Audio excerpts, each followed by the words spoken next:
In today's video, just a brief look at how studio condos have been performing across the city of Toronto so far in 2022. Hello everyone, this is Sam from SaberiSixRealEstate and Remax Realtron Realty Inc. As always, back with another video for you guys here today. You can find my contact information with regards to my Gmail, my Instagram, and my office information. Feel free to go find me on the social media platforms or get in touch with me with the contact info. If you have any further questions about topics discussed in this video or any general inquiries whatsoever, and if you want to do a little bit of your own due diligence before you get in touch with me, feel free to just simply enter my name into Google and find my Google reviews so you have a better understanding of what type of person you will be getting in touch with.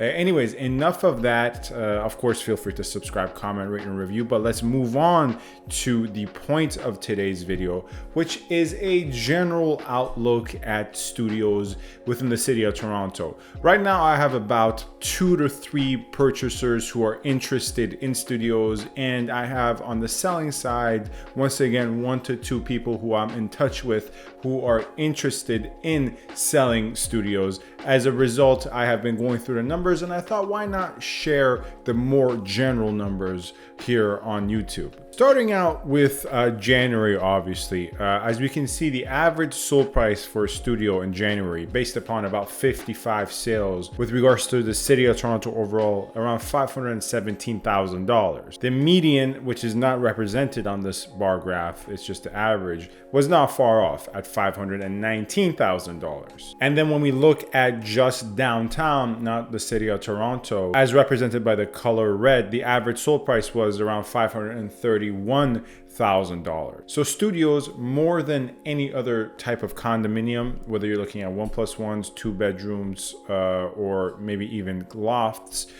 is led by downtown. So what do I mean by led by downtown? Well, for instance, most of the transactions in any given time frame is going to be made up of downtown sales, because that's where most studios are, right? It's hard to put a percentage on it, but 80 to 90% in any given month of the sales of studios you can expect to be within the downtown core. Not only does the downtown core dictate most of the price trends for studios overall, but on average, studios are costlier and higher priced within the downtown core. Something, as you can see, represented in this graph overall, and of course within January, we're looking at $531 for downtown. And then looking into Midtown, we see an average sold price for January of $499,000. Here, the discrepancy between the average and the median is a bit more than downtown and Toronto overall, because the median for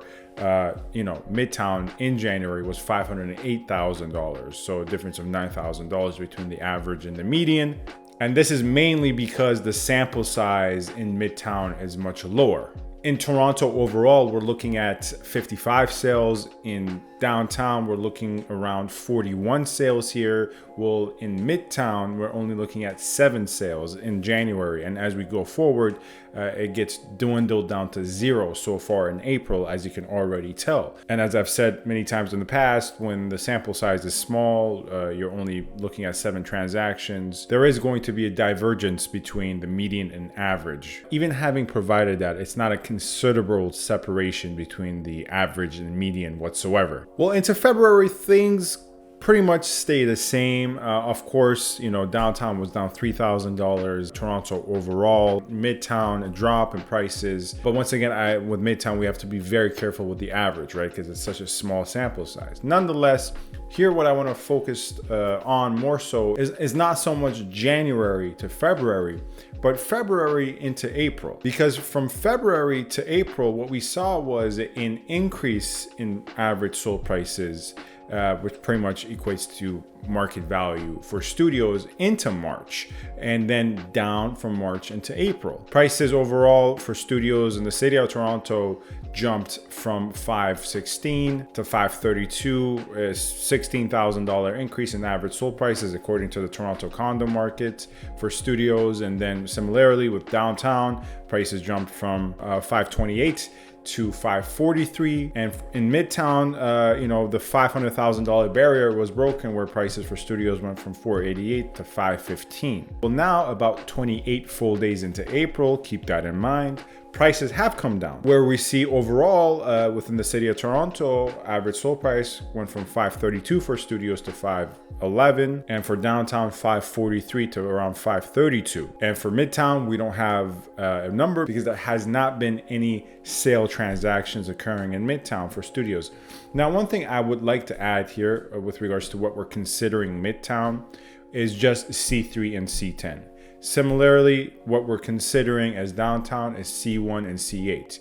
We're not in this graph, in these numbers, I have not accounted for C2. And as always, if you're confused with regards to what these codes mean, you can refer to the TREB maps in the description box. And as to why prices have dipped for studios, well, the more macro trend here is an increase in interest rates, a summer slow market, an increase in inventory, which has more so to a higher considerable degree impacted freehold prices in the suburbs, to a lesser extent but noticeable extent the city of Toronto, but once again freehold. I made this very clear in my previous videos and a lot of recent videos going through it.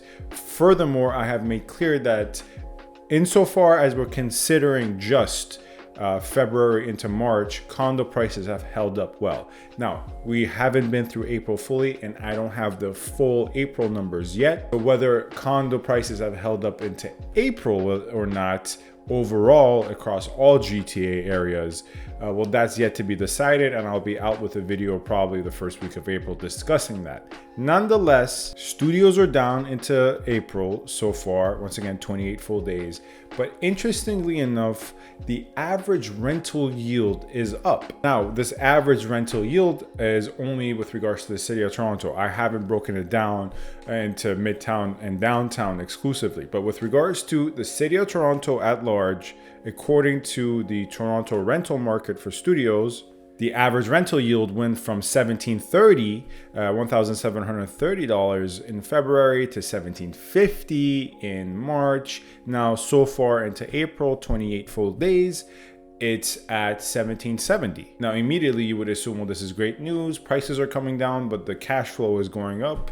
But of course, we have to take into account that, you know, if you're on variable, your monthly expenses are going up as well, right? Interest rates are going up as well. Even having provided for that, though, obviously it's a positive trajectory for landlords. You would much prefer the rental yield to go up than to stagnate or go down, even having provided for interest rates going up, right? Because we can easily be in a situation where interest rates are going up, but rental yields are going down. Now, studios as investments carry a lot of pros and cons, right? As a result, if you are prepared to take on some of the inherent risks associated with studios, assuming you are prepared to take on those risks, they're not bad cash flow options. They're going to provide you better cash flow insofar as condominiums are concerned than a lot of 1s and 1+1s. But in today's market, I still hold on to the belief that the best cash flow options are that have the potential for dual income in terms of having a separate basement apartment and upstairs.